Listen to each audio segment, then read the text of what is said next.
ego and conceit.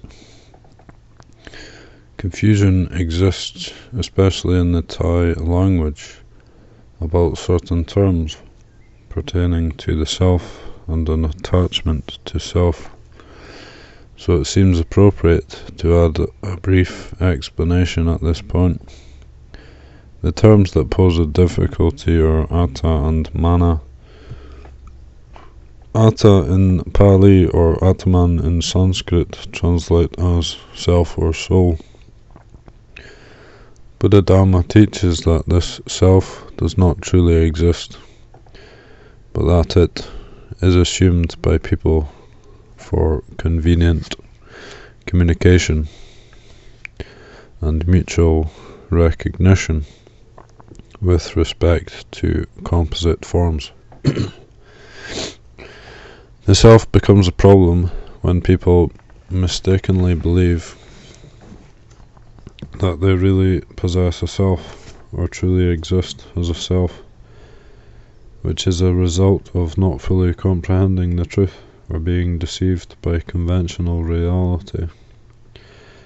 To resolve this question of self, one should be aware that the self is not a defilement.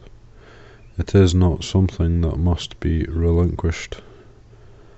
As a self does not truly exist, there is thus no self that one can abandon. The self exists only as a belief. Our responsibility is to fully understand the truth that no self exists, which is to fully comprehend conventional truth. In other words, the practice concerning the purported self consists only of abandoning the belief in and identification with self, or eliminating delusions and false notions of self. In the previous reference to the Sutta Nipata, the Buddha used the words atta and nirata. The commentaries developed the meaning of atta in this case as attachment to a self or belief in a self, with another connotation as something grasped. This was paired with nirata, defined as belief in no self or belief in the annihilation of self, with an additional connotation as something to be relinquished. The definition of atta in this case goes beyond its ordinary perimeter.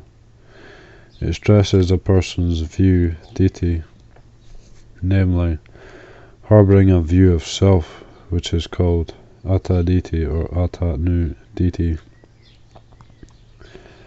This is the eternalist view of having a permanent self as core or essence.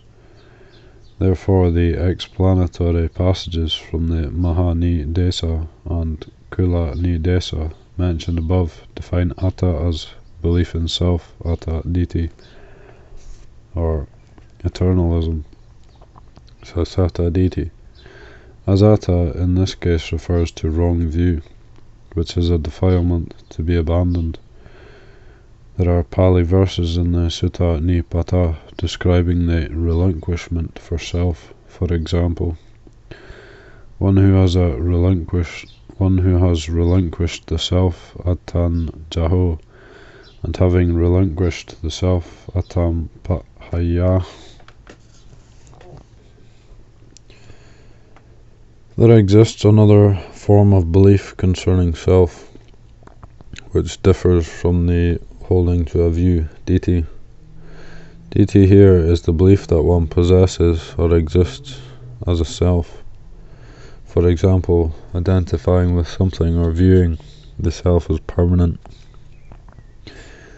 The other form of belief relating to self is an appraisal. It is belief in the comparisons of oneself to others. The self-evaluations and self-judgments, for example, I am this way, this is just who I am better, I am worse, we are inferior, or we are equal. The specific term mana is used for such belief, which translates as conceit, pride, arrogance, or the self-appraisal as better, worse, or equal in comparison to others. Mana, like ditthi, is a defilement, something that should be relinquished or removed. In Thailand, some people currently use the word atta in the meaning of mana. For example, she has much atta and his atta is big. One should be aware that using atta in this way is simply a current custom, but is technically incorrect. The proper word to use in this context is mana, which is the principal defilement causing defiance, disagreement, boasting, competition, and even persecution. Note also that even the belief in being equal to others is conceit and a defilement, just like considering oneself better or worse. As long as such comparisons exist, the mind is still subject to prejudice, condescension, overconfidence, and inflation. These assumptions may be inaccurate or based upon the truth, but the mind is not yet free and clear. The end of conceit occurs with knowledge of the truth, despite being aware of superiority, inferiority, or equality. If the knowledge is unadulterated by clinging, then it is not conceit or defilement. To sum up, atta and anatta are matters to be understood with wisdom. If one lacks a true understanding of phenomena, one understands them and believes that a true substantial self exists. This is the rise of wrong view, ditthi. One must rectify this misunderstanding with wisdom, panya. Our only responsibility in this respect is to develop understanding. When one truly understands that phenomena do not possess a fixed, substantial self, that only conventional labels of self exist, any doubts or problems pertaining to self cease accordingly. Mana is a matter of the mind, of emotions. It is a negative emotion, a form of defilement, whereby the mind seeks self-importance.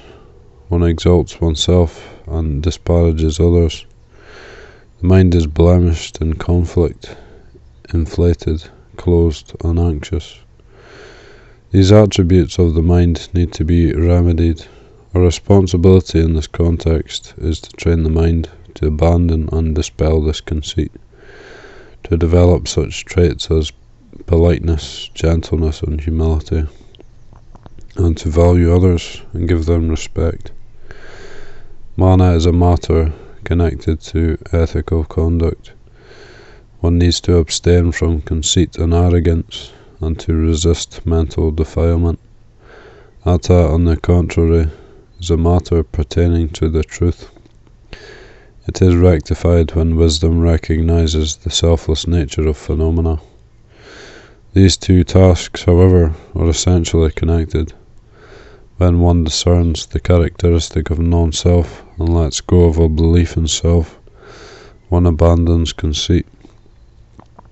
The wisdom inherent in this discernment frees the mind from arrogance, haughtiness, self-importance, and such self-comparisons as being better or worse than others.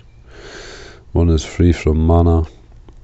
To quote the Buddha, one who perceives all things as non-self arrives at the removal of pride that says, I am, asami mana, and attains nibbana here and now.